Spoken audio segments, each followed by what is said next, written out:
How's it going, everybody? Mr. Deadman of the Deadman Stone podcast. I finally finished John Everson's The Covenant, and what do I think of it? I think it is a good, solid book. I think you're going to enjoy this one. I'm a little late to this one. This book's been out for a while. I finally finished it, though, and I have to say, I really did enjoy it. The main character is relatable. The characters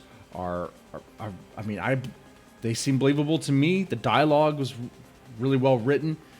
There wasn't a dull moment that bored me in it. The pacing was just right.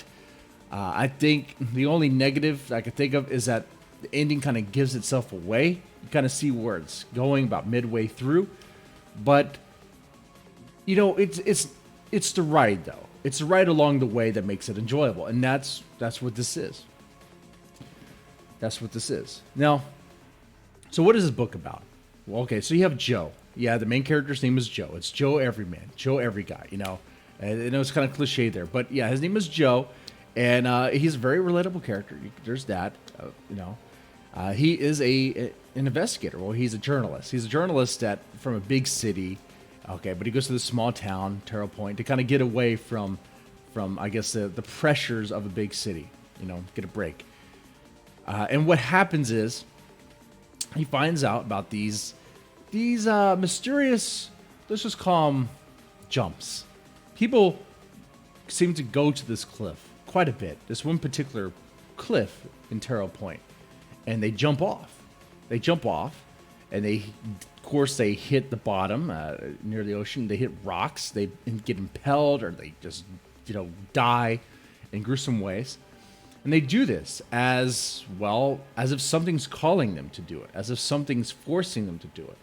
So while the police, and of course you find this out early on, while Joe goes to look into this, the police tell him, don't even bother. We already know what this is. It's already gonna be ruled out, it's not a murder, it's not a homicide. We're gonna go ahead and rule it out as a suicide. And it's like, okay, but he doesn't stop there. He digs deeper, and to be expected as like these murder mysteries kind of go, and like this, like a conspiracy plot. The more he digs, the deeper he digs, the more resistance he receives. Even from his boss, from other people, from law enforcement, from the townspeople, and you get the people that are plotting to get rid of him. But what you find along the way, what he uncovers, is very interesting about the town. It is a small town that has some really deep secrets. So, and you think you might know the depth of the secrets, but no.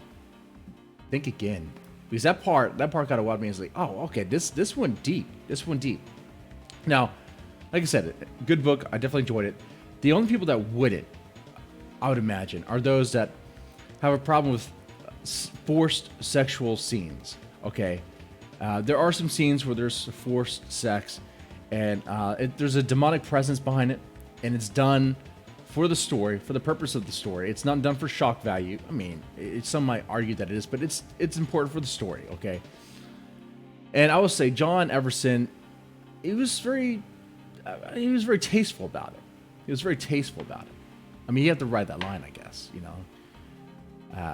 Like the sexualized scenes, they weren't pornographic, they weren't erotic, they weren't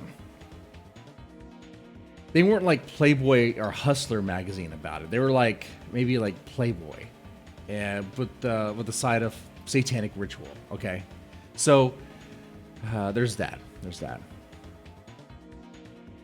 But yeah, overall, I think I would give it 4 stars out of 5. I definitely enjoyed the book, and I definitely am looking forward to the next one. It is a trilogy, so I'll be digging into the next one. Let me know, what do you think of this? Do you agree? Did you find this book to be a good read, or did you just not like it? Let me know in the comment section down below, and of course, let me know why. What worked for you? Anyway, y'all take it easy.